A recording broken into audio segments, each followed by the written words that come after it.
Now, the government is exploring introduction of tax incentives for electric vehicles to increase uptake. Treasury Cabinet Secretary Professor Njuguna Ndung'u says 16 studies commissioned to identify tax policy gaps, including curbing value-added tax misreporting and impact assessment of the Hustler Fund, will be presented to stakeholders to inform future tax policies. The government is reviewing how taxes are implemented in efforts to achieve a balance of direct and indirect taxes without burdening the taxpayer.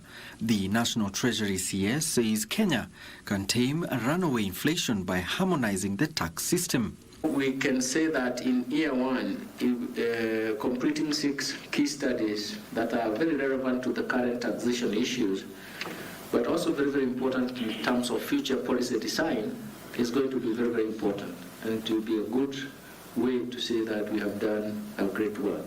The National Treasury is presenting findings from 16 studies to stakeholders for review, which will form part of future tax policies.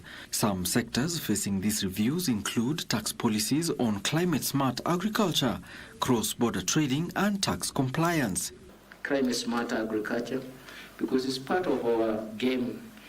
And this also allows us even to talk about how we can actually use our green value chains as well as climate-smart agriculture to reevaluate ourselves now that we are in IMF RSF program.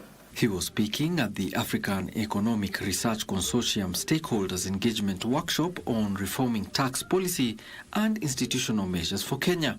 We want to make sure that by the 3rd year we have everything in sight, and that time we can sit back and ask ourselves, how much have we changed the tax to GDP ratio? Is it consistent with the tax expenditures? Alan Oko, Easy Friday.